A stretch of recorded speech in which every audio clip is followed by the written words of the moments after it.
I was 23 when my father first called me a financial embarrassment. We were at a family dinner celebrating my sister Jennifer's promotion to senior marketing manager. She just bought her second car, a white Mercedes that Dad kept bringing up like it was the moon landing. Jennifer understands wealth building, Dad announced, cutting his steak with surgical precision. She invests. She plans. She thinks strategically. Mom nodded enthusiastically. And Marcus is so impressive. A financial advisor at 31. Marcus, my sister's husband, smiled modestly. He joined the family 2 years earlier, and my parents treated him like he'd personally invented compound interest. What about you, Sarah? Dad turned to me with that look. The one that said he already knew the answer and found it disappointing. Still working at that, non-profit. Environmental education, I said quietly. Yes. How much does that pay again? Jennifer asked, though she knew exactly how much it paid. We'd had this conversation at least a dozen times. 38,000. Dad actually winced. Jennifer's making 6 figures. You're almost the same age. I'm 3 years older, Jennifer corrected. Which makes it worse, honestly. Sarah could have had 3 more years of career advancement. I focused on my water glass. The lemon slice floating there suddenly seemed fascinating. It's not too late to go back to school, Mom offered, her version of kindness. Get your MBA. Marcus could give you recommendations. I'm happy with my work, I said. The table went quiet. In my family, contentment without wealth was considered a character flaw. Happiness doesn't pay for retirement, Dad said. Happiness doesn't build generational wealth. You're throwing away your potential on feel-good projects that make no financial sense. What they didn't know, what I'd deliberately hidden for 4 years, was that the non-profit was my cover story. The boring, low-paying job that kept my family from asking questions about what I was really building. At 19, I'd started learning about algorithm trading. Not the day trading gambler stuff, but actual quantitative analysis and pattern recognition.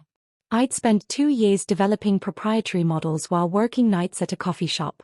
By 21, I'd turned my $8,000 in savings into $47,000. By 23, I was managing $1.2 million in assets. The nonprofit job was real. I worked there 15 hours a week and genuinely cared about the mission. But my real work happened in the rest of those hours. Building trading algorithms. Managing investment portfolios. Consulting for hedge funds under an LLC that had nothing to do with my name. I lived modestly. Drove a 2008 Honda Civic. Rented a small apartment. Dressed in basics from Target. Every decision was strategic. Every choice was about building something my family's measuring sticks couldn't calculate. Because I'd learned something important. Once they knew you had money, they treated you differently. They expected things. They felt entitled to opinions about your choices. They measured your worth by your portfolio and found ways to diminish whatever you'd built. So I stayed invisible. And I watched. The criticism became background noise. Every family gathering had the same script. Sarah's still at the nonprofit, Mom would say, her voice heavy with practiced disappointment. Still driving that old Honda, Jennifer would add. Still renting, Marcus would chime in, because apparently homeownership was the only measure of adult success. What made it bearable was knowing the truth. While they were critiquing my $38,000 salary, I was managing investment portfolios worth $4.7 million.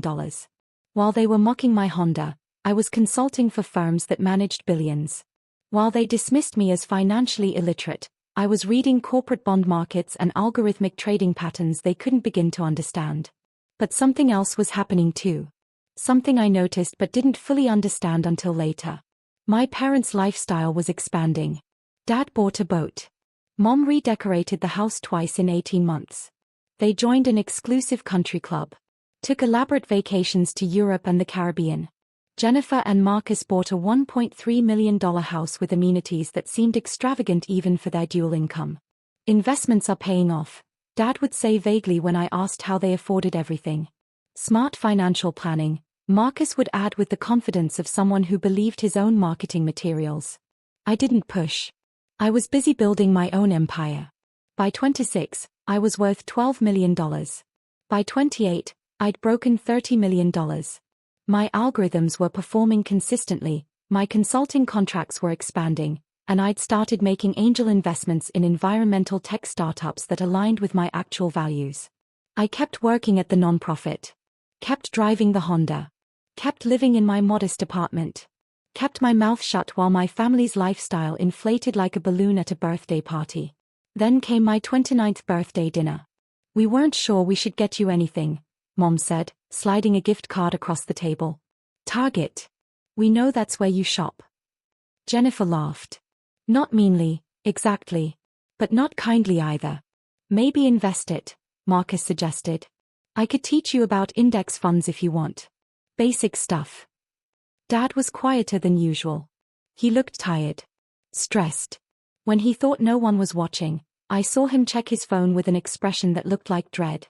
Everything okay, Dad? I asked. Fine, he said quickly. Just work stuff. Retirement planning is complicated. Marcus is helping them, Jennifer said proudly. Building a comprehensive wealth management strategy. Something in my chest tightened.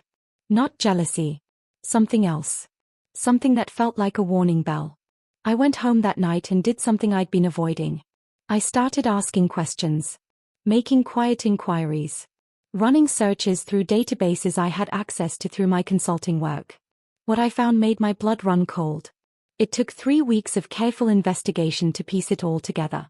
3 weeks of late nights, forensic accounting, and phone calls to contacts who owed me favors.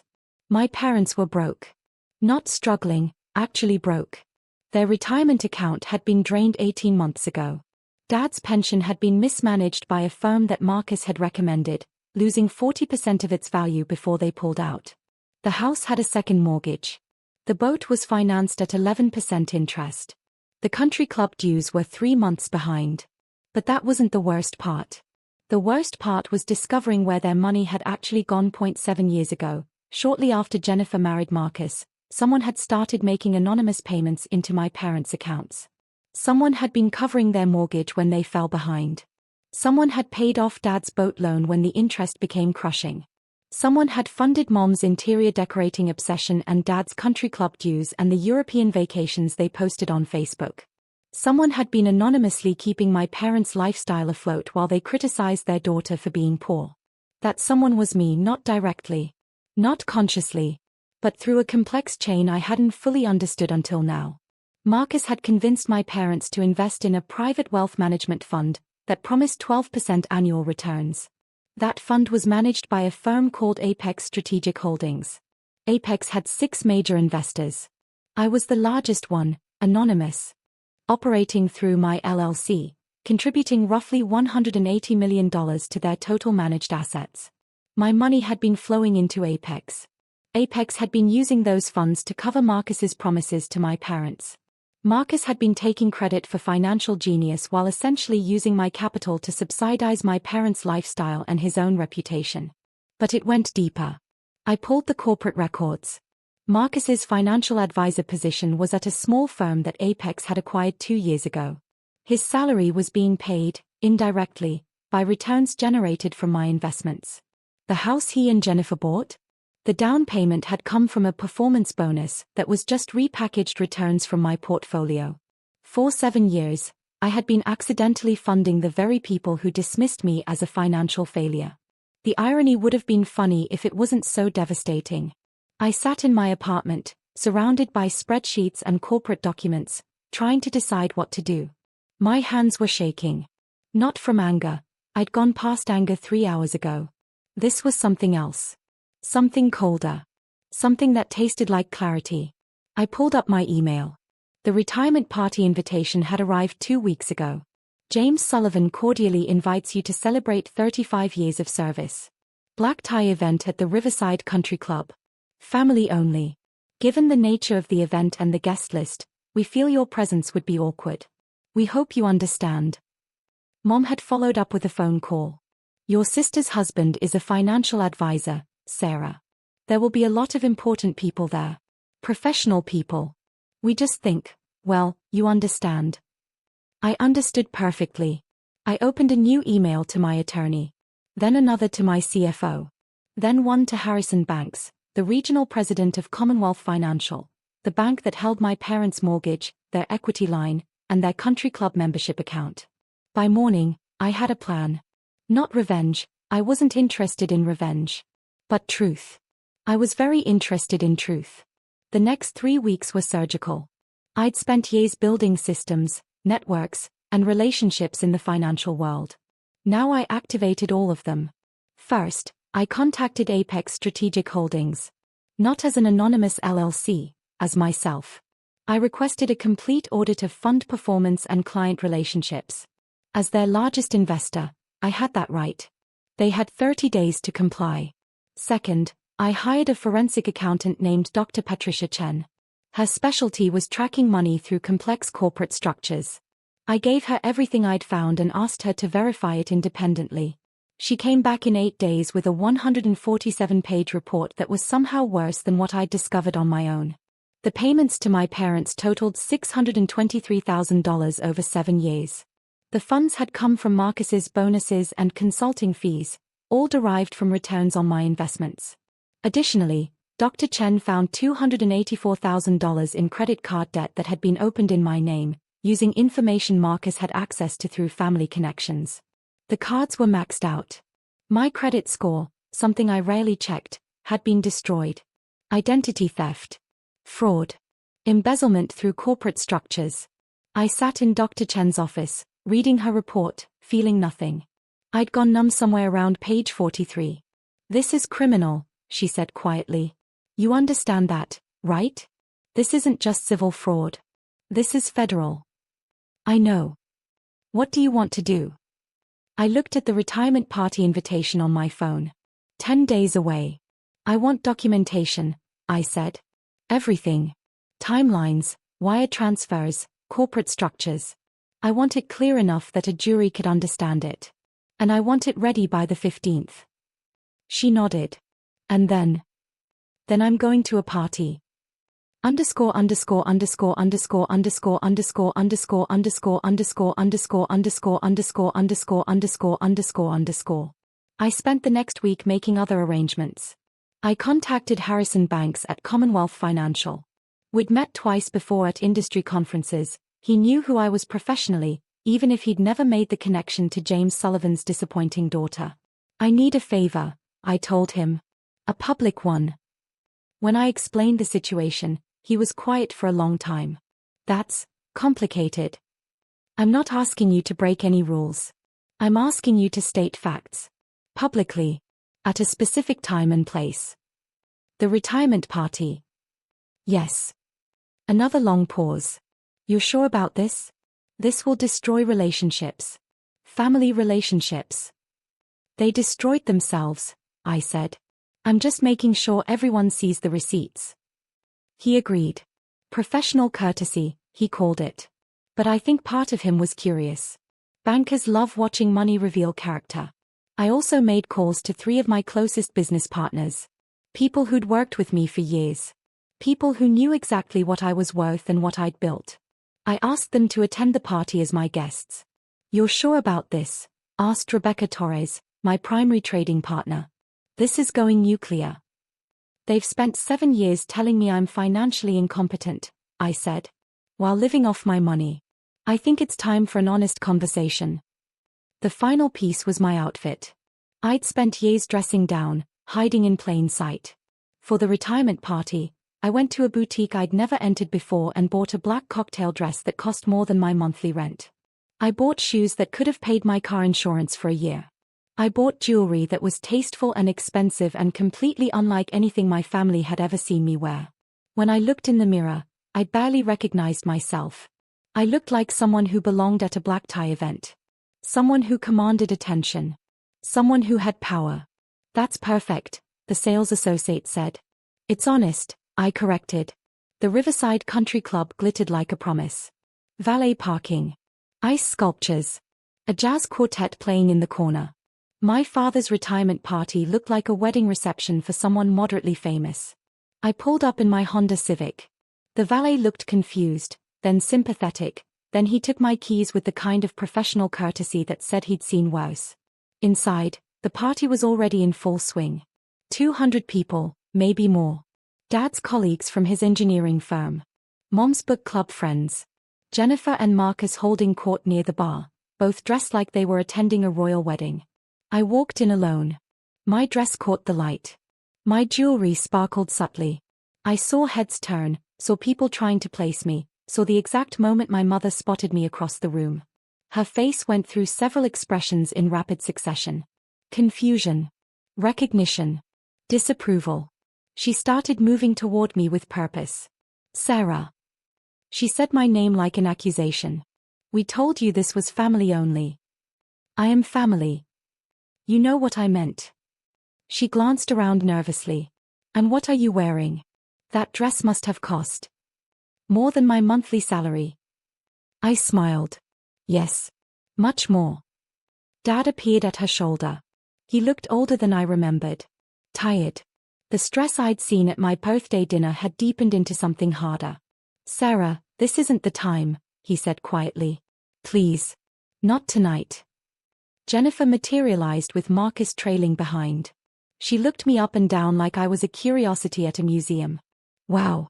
Someone went shopping. Did you max out a credit card for tonight? Something like that, I said. Marcus laughed. Sarah, you should really talk to me about financial planning. This kind of overspending is exactly why you're still renting. I met his eyes. He looked away first. I should find my seat, I said. You don't have a seat, Mom hissed. We didn't think you'd actually come. Then I'll stand. I walked away before they could respond. I found a spot near the back, close enough to see and be seen. Close enough to hear Dad's retirement speech when it began. My 3 business partners arrived 10 minutes later, Rebecca, James Chen, and David Park. All impeccably dressed. All looking exactly like the wealthy professionals they were. Your family? Rebecca asked, nodding toward the head table. For now, I said. The speeches started at 8. Dad's boss went first, praising 35 years of dedicated service. Then a colleague with a funny story about a project gone wrong. Then Jennifer, glowing with daughterly pride, talking about what an amazing father he'd been. How he taught her everything about hard work and integrity and planning for the future. And he raised us to understand that financial security comes from smart choices, Jennifer continued. From investing wisely. From building wealth strategically. Dad embodies those principles, and I'm so grateful he passed them on to me. The crowd applauded. Mom dabbed her eyes with a napkin. Marcus beamed. Then Dad stood up to speak. Thank you all for being here, Dad began. His voice was strong, practiced. This was a man used to addressing rooms full of people. 35 years feels like both a lifetime and a blink. I've been blessed with an incredible career, an amazing family, and opportunities that I never take for granted. He talked about his early days at the firm. His first major project. The mentors who shaped him. The colleagues who became friends. It was a good speech. Genuine. The kind of thing you'd want at your retirement party. And of course, I have to thank my family, he continued. My wife Carol, who supported every decision and made our house a home. My daughter Jennifer, who's built an impressive career of her own and married a brilliant financial mind. Together, they've shown me what it means to build generational wealth. No mention of me.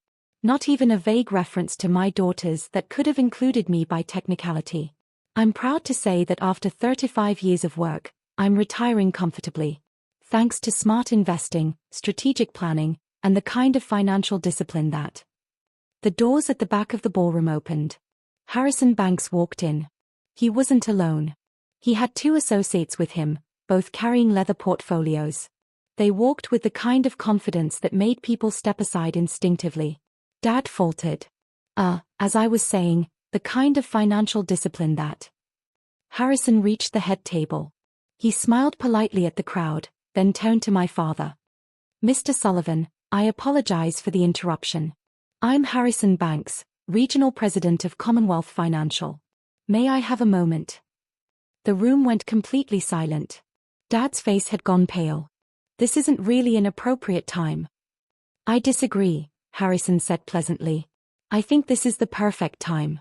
You were just talking about financial discipline and smart investing. I'd like to add some context to that story. He turned to address the full room. 200 people, all staring. All waiting. For the past 7 years, Harrison began, Commonwealth Financial has managed several accounts connected to the Sullivan family. Mortgage accounts. Equity lines. Investment portfolios. Country club memberships. What Mr. Sullivan may not have mentioned in his speech is that these accounts have been sustained by consistent, substantial payments from an anonymous donor. Mom stood up. I don't think. These payments total approximately $623,000, Harrison continued, his voice carrying across the silent ballroom. They've covered mortgage shortfalls, credit card debt, club dues, vehicle loans, and various luxury purchases. Without these payments, the Sullivan family would have faced foreclosure, bankruptcy, and significant legal consequences approximately 4 years ago. Jennifer's face was bright red. This is a private family matter. Actually, it's a public matter now, Harrison said calmly. Because the anonymous donor has requested that I publicly acknowledge their contribution. And more importantly, to inform everyone present that as of this morning, all anonymous payments have been permanently terminated. The room erupted. Gasps. Whispers. Someone dropped a glass. Dad grabbed the edge of the table. Who was making the payments? Harrison smiled. He turned and looked directly at me. Would you like to stand up, Miss Sullivan? Every head in the room swiveled to me. 200 pairs of eyes. 200 expressions of shock and confusion. I stood up slowly. My legs felt steady. My heart was racing, but my voice was calm. That would be me, I said. The room exploded again. Louder this time. Jennifer actually screamed, a high-pitched sound of pure disbelief. That's impossible, Marcus shouted. She makes $38,000 a year. Harrison's smile widened.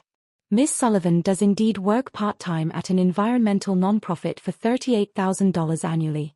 She also owns and operates a quantitative trading firm that manages approximately $180 million in assets. She's the primary investor in Apex Strategic Holdings, the firm that manages your family's wealth portfolio. Or rather, managed. Past tense. I walked forward. My 3 business partners followed. We reached the head table together. Rebecca spoke next. I'm Rebecca Torres, senior partner at Quantum Trade Analytics. I've worked with Sarah for 6 years. She's one of the most brilliant algorithmic traders in the industry. Her models consistently outperform market averages by 8 to 12%. David added, David Park, Park Investment Group. Sarah's been consulting for my firm for 4 years. Her analysis has generated approximately $47 million in returns for our clients. James Chen finished. James Chen, Chen Capital Management.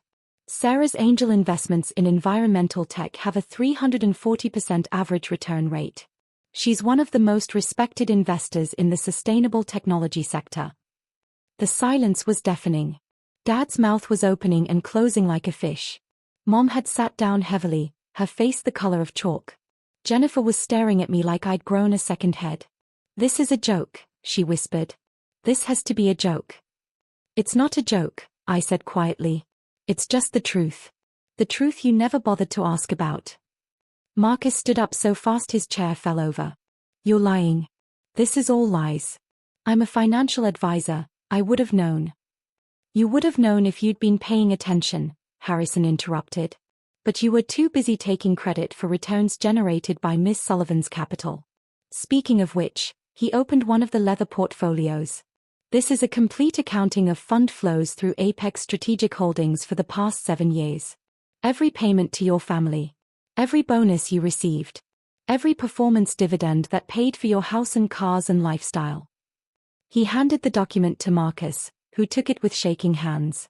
You'll note on page 43, Harrison continued conversationally, documentation of credit cards opened in Miss Sullivan's name. Forged applications. Identity theft totaling $284,000. Federal crimes, Mr. Whitmore. Felonies. Marcus's face went from red to white to green. I thought they were legitimate, the firm said. The firm is under investigation, Harrison said. As are you. The FBI Financial Crimes Division received a complete report this morning. Mom started crying. Not delicate tears, ugly, gasping sobs. Dad just stared at me, his expression unreadable. Jennifer's voice was barely a whisper. Sarah, we're family. Are we? I asked. The question hung in the air. Because family doesn't steal. Family doesn't commit fraud. Family doesn't spend 7 years mocking someone for being poor while living off that person's money. I turned to Harrison. Thank you for your time. I think we're done here. One more thing, he said. He pulled out a final document. Mr. Sullivan, this is official notification that your mortgage is due in full within 30 days. Your equity line is frozen. Your country club membership has been terminated for non-payment. And your investment accounts with Apex have been liquidated and transferred to Ms. Sullivan's direct control. He handed Dad the papers. Dad took them automatically, not even looking down. Harrison nodded to me. Ms. Sullivan. A pleasure as always. He left with his associates. The ballroom was still dead silent. 200 people, frozen in shock. I looked at my parents. At my sister. At Marcus, who was reading the fraud documentation with trembling hands. I loved you, I said quietly. I would have helped you if you'd asked.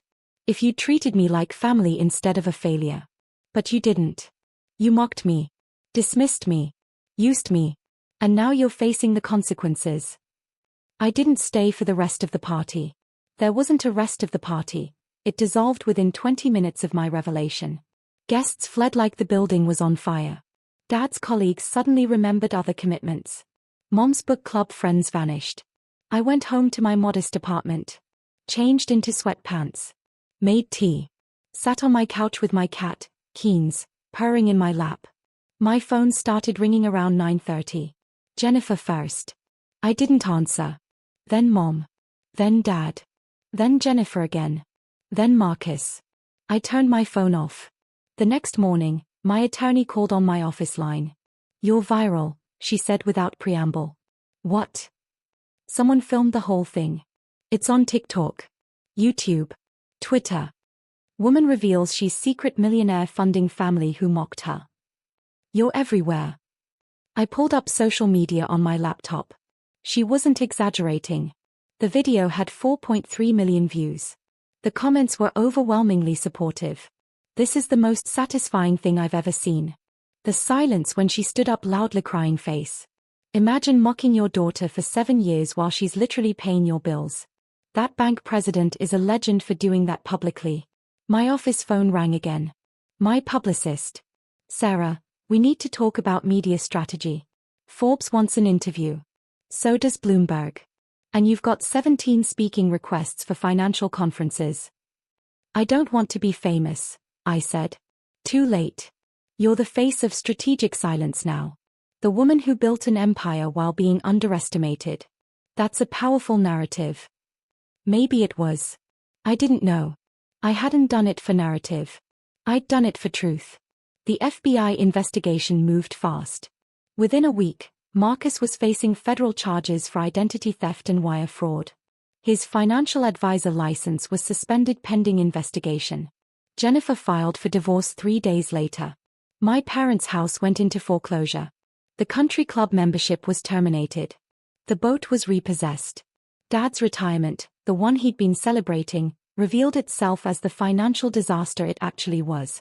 No pension security, no real savings, no plan beyond hoping my secret payments continued forever.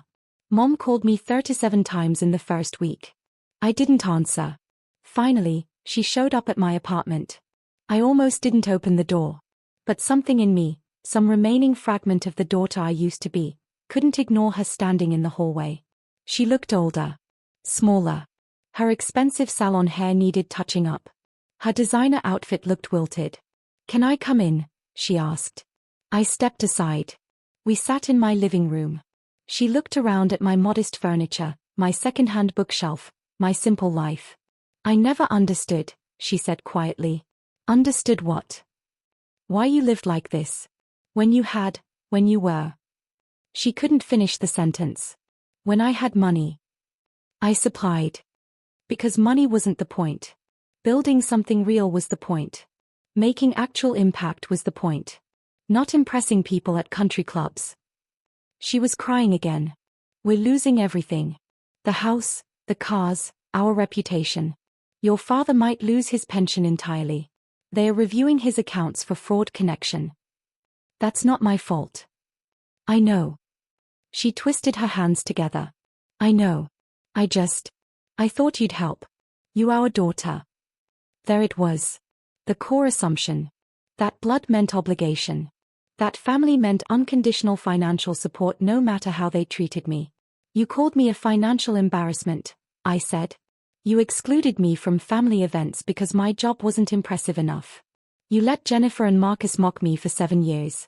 You never once asked about my life or my goals or what I was building. You just assumed I was a failure. We were wrong. Yes. You were. So you'll help us. The hope in her voice was desperate and entitled in equal measure. No. The word sat between us like a boulder. But we're family, she whispered. Family is supposed to mean something, I said.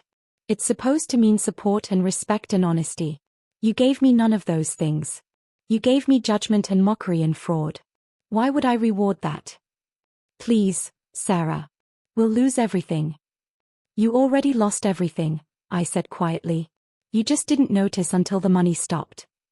She left 20 minutes later.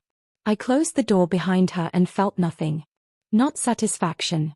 Not vindication. Just tired relief. 3 months later, I sat in my new office. Not new because I'd moved, new because I'd finally stopped hiding. I'd rented proper office space for my trading firm. Hired staff. Put my name on the door instead of operating through anonymous LLCs. The media attention had faded to background noise.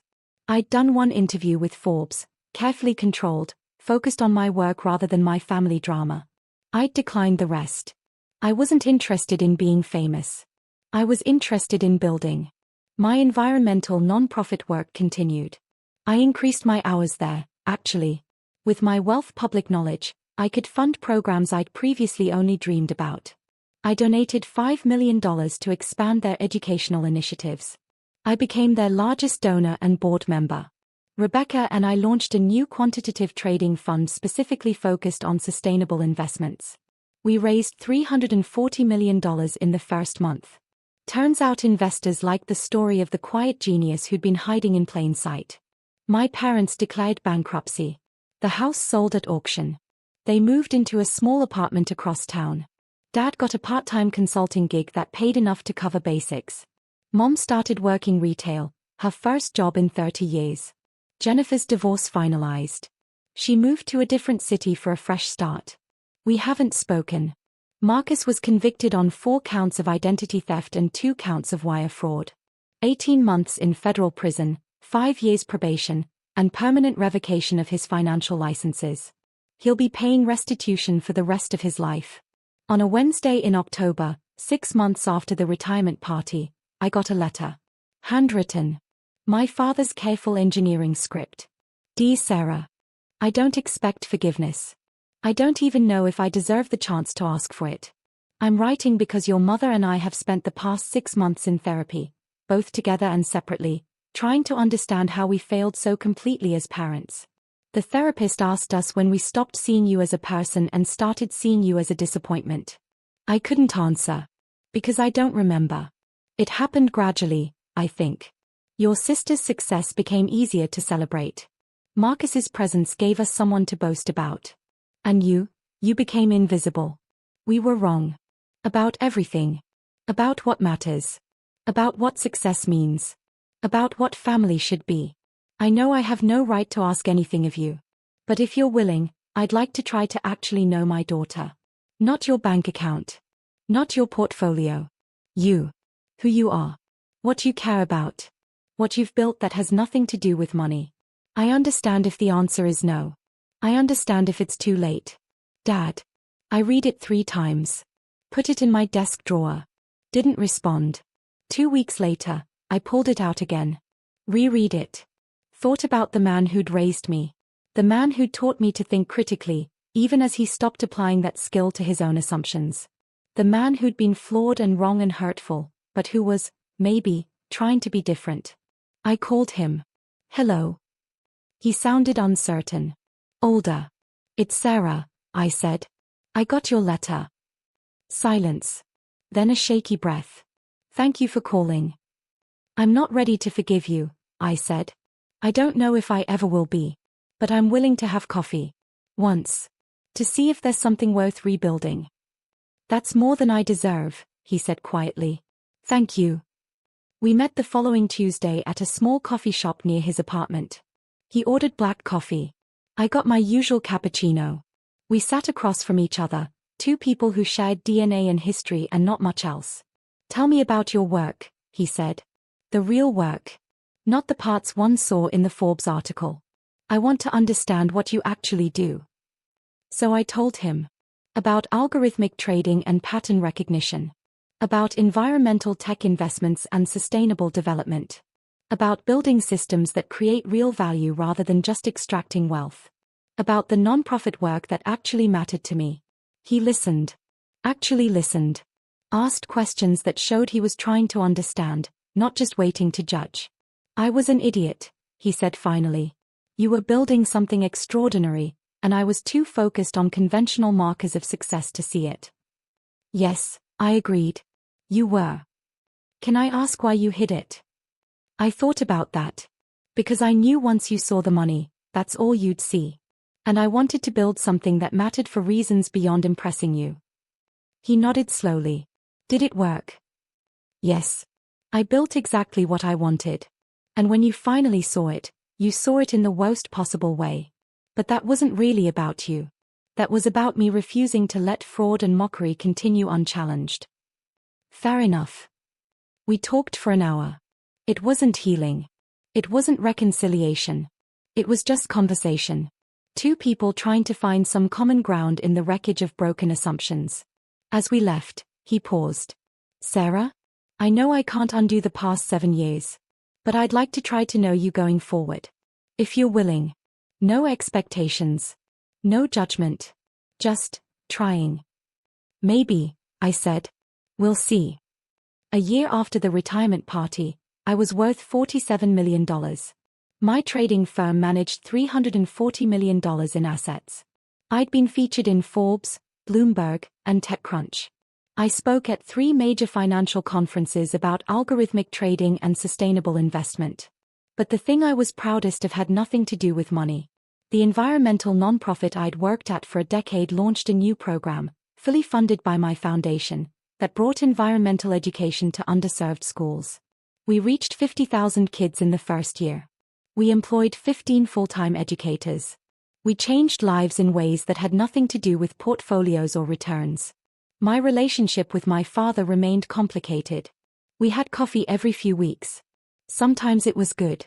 Sometimes we argued. But he was trying. Actually trying. To see me as a person. To understand choices that didn't fit his previous definitions of success. To acknowledge he'd been wrong. My mother and I had spoken twice. Brief conversations. Surface level. I wasn't ready for more. Maybe I never would be. Jennifer sent me a message on my birthday. Just, I'm sorry. I didn't respond. Some bridges, once burned, can't be rebuilt. Maybe someday. But not yet. The viral video still surfaced occasionally. New platforms. New audiences. New comments from people who saw their own family dynamics reflected in my story. I didn't engage with it. It was just one moment. One confrontation. One dramatic reveal in a life that was actually about building, not destroying. I still drove my Honda Civic. Still lived in a modest apartment, though I'd upgraded to one with better natural light for my plants. Still dressed simply. Still worked at the nonprofit 15 hours a week because I genuinely loved the work.